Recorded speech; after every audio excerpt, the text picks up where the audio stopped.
एक दिन मेरे दिल में ख्याल आया कि काश मेरी जिंदगी में भी कोई ऐसा खूबसूरत लम्हा आए जो मेरी किस्मत बदल दे और मुझे सच्ची मोहब्बत नसीब हो। मैं काफी देर तक खामोश बैठा रहा। इर्द गिर्द मुकम्मल सुकून था और तन्हाई मेरे साथ थी। मैंने खुद को संभालने के लिए ठंडा पानी पिया ताकि ज़हन ताज़ा हो जाए, फिर आराम करने के लिए सो गया। रात तकरीबन 3 बजे मेरी आंख अचानक खुल गई।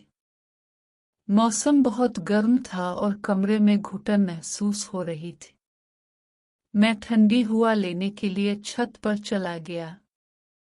वहां पहुंचकर देखा कि मेरी मामी और मेरे कजिन शाहजेब एक तरफ बैठे किसी अहम बात पर गुफ्तगू कर रहे थे।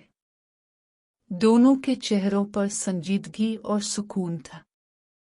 मुझे अंदाजा हो गया कि वो किसी जाती मामले पर बात कर रहे हैं, इसलिए मैंने उनकी गुफ्तगू में मुदाखलत मुनासिब ना समझी।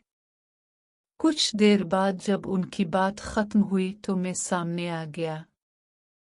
उन्होंने मुझे देखा तो पहले हैरान हुए, फिर मामूल के मुताबिक बात करने लगे।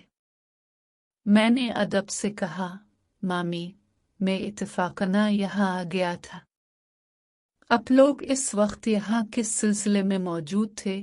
मामी ने मुस्कुराते हुए जवाब दिया, बेटा, हम सिर्फ एक खानदानी और ज़ाती मामले पर बात कर रहे थे। मैंने एहतराम से सर हिलाया और कहा, फिक्र ना करें, आपकी निजी बातें हमेशा आप ही तक रहेंगी। इसी दौरान मैंने हिम्मत करके अपनी दिल की बात भी बता दी।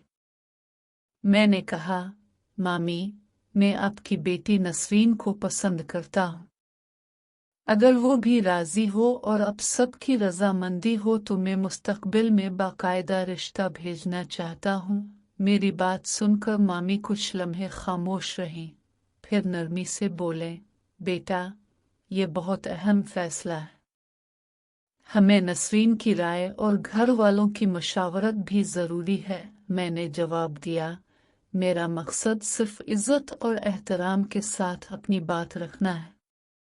मैं किसी पर कोई दबाव नहीं डालना चाहता है। शाहजेब ने भी मेरी बात सुनकर कहा, अगर नीयत साफ है और इरादा अच्छा है तो खानदान को इस पर जरूर गौर करना चाहिए। मामी ने मेरी संजीदगी देखकर कहा, ठीक है, पहले हम नसरीन से इसकी राय पूछेंगे। अगर वो भी राजी हुई तो फिर घर के बड़ों से बात की जाएगी। कुछ देर बाद मामी नसरीन से बात करके वापस आए और बताया कि वो मुझसे एहतराम के साथ गुफ्तगू करना चाहती है। मैं कमरे में गया, सलाम किया और मुनासिब फासले पर बैठ गया। नसरीन ने हैरत से पूछा, इस वक्त आप यहाँ कैसे आए? मैंने अदब से जवाब दिया, मैं सिर्फ अपने दिल की बात कहना चाहता था। अगर आपकी मर्जी ना हो तो मैं आपके फैसले का मुकम्मल एहतराम करूँगा। मैंने इसे बताया कि मैं उसकी अच्छी आदत, अखलाक और किरदार से मुतासिर हूँ और अगर वो और ख़ानदान मुनासिब समझी तो मैं बाकायदा रिश्ता भेजना चाहता हूँ। नसरीन ने खामोशी से मेरी बात सुनी और कहा, मैं आपकी इज्जत करती हूँ। अगर हमारे घर वाले मुनासिब समझी तो मुझे भी इस पर कोई एतराज़ नहीं होगा। हमने मुस्तकबिल, तालीम, जिम्मेदारियों और ख़ानदान की अहमियत के बारे में शाइस्तगी से गुफ्तगू की। हमारी बातचीत एहतराम, एतमाद और खुलूस पर मबनी थी। चंद दिन बाद दोनों ख़ानदानों ने बाकायदा मशावरत की। सबकी रजामंदी से हमारा रिश्ता तय हो गया और कुछ अरसे बाद हमारी शादी भी हो गई। आज हम एक खुशगवार इज़्दिवाजी ज़िंदगी गुजार रहे हैं जिसकी बुनियाद मोहब्बत, एतमाद, इज़्ज़त और बाहमी एहतराम पर कायम है।